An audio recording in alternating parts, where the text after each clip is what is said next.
Howdy, my name is Austin Roden, and today I'll be defending the Promachus rufibus, or otherwise known as the red-footed cannibal fly. Howdy, my name is Ty Sutton, and I will be defending the Tenodera Sinensis, or the Chinese praying mantis. Our debate topic was, which of these insects is the better predator? The Promachus rufibus, also known as the red-footed cannibal fly or the bee panther, is a patient hunter that is known for its wasp or bee-like appearance. These insects as adults are very large, ranging from 25 to 35 millimeters in length. They have a yellow abdomen with black dots running along the top that mimic tiger stripes. They also have very powerful long black transparent wings that are about the length of the entire abdomen. They have a brown thorax that forms a humpback appearance and long yellow legs that end in black spikes.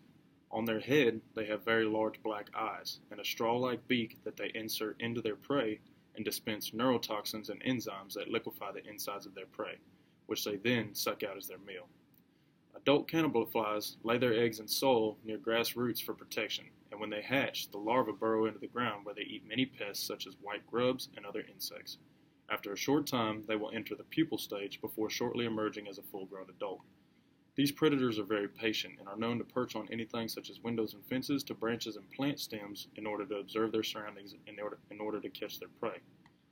Once they've seen a tasty catch, they use their incredible speed and spined legs to snatch their prey out of the air or off the ground. The impact that these insects have on humans is significant, as they are a primary hunter of pest species of insects such as stinging wasps and bees, and have even been observed to take down very small birds.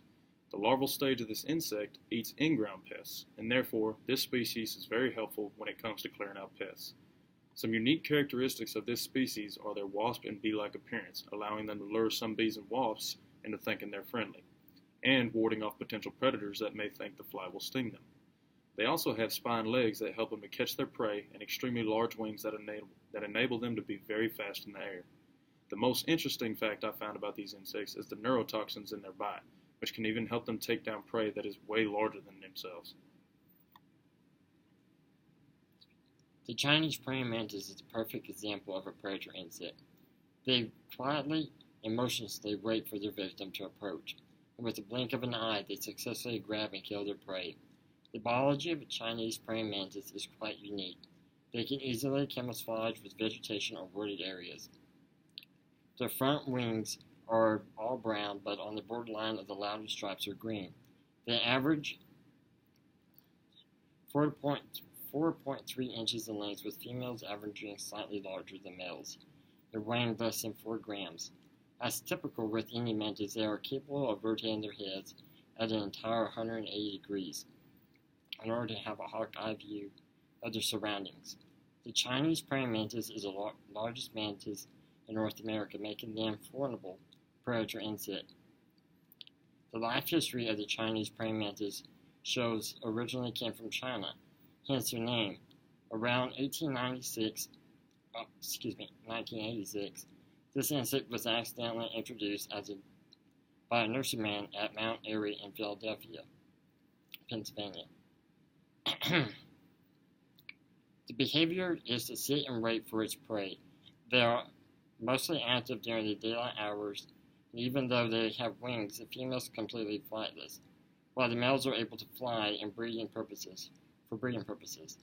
The Chinese praying mantis, as well as other mantises, are a vital predator in our insect world. They catch and kill many insects, including one of the deadliest insects in the world, the mosquito. The mosquitoes carry deadly diseases such as malaria and the West Nile virus. Being an efficient predator, the praying mantis decreases the mosquito population around their homes in populated areas. There are 2 unique characteristics about the Chinese praying mantis. The mantises first, that it hunts at night for moths. No other insect is known to do this as successfully as the mantis. The second unique factor is that despite the mantis' size, they are capable of killing small rodents, lizards, and even small species of hummingbirds.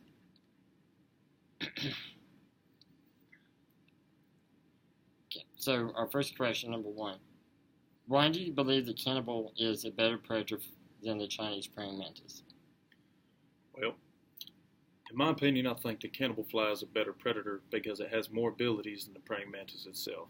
In my opinion, their camouflage is better as it wards off predators into thinking they're going to be attacked, and it also helps them catch prey as they trick their prey into thinking that they're friendly.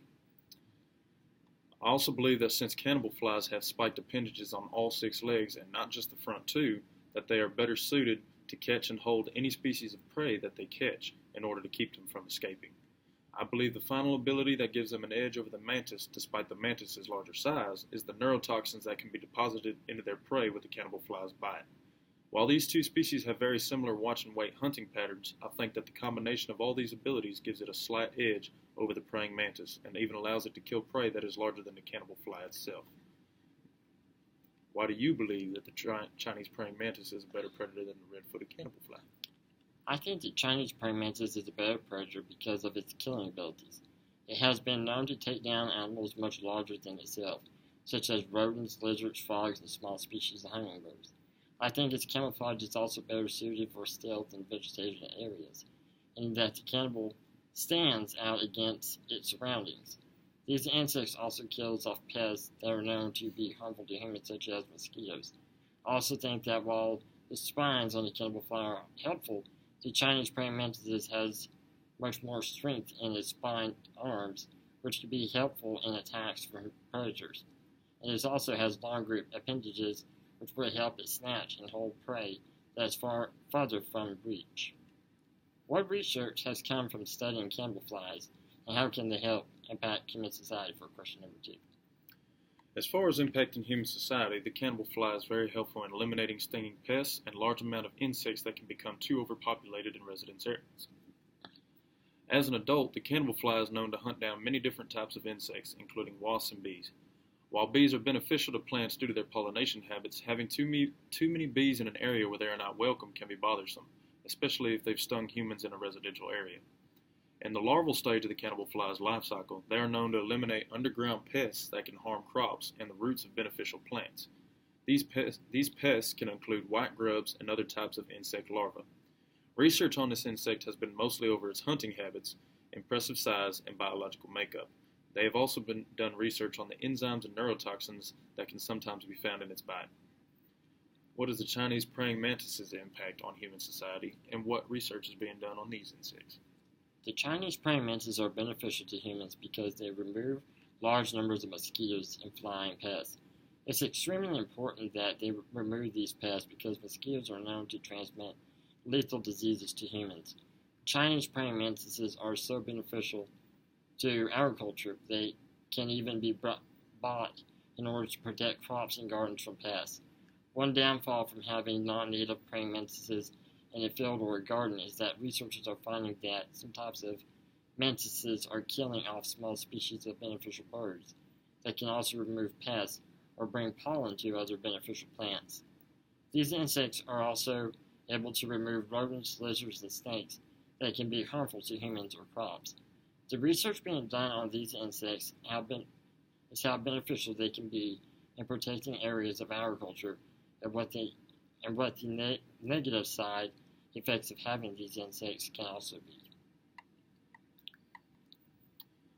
In conclusion, I still believe that the cannibal fly is the apex predator in this scenario. Between its many useful abilities such as high flight speed and excellent vision, and the strength and grip it has in its spine legs, I think it makes it similarly adapted to take on a Chinese praying mantis.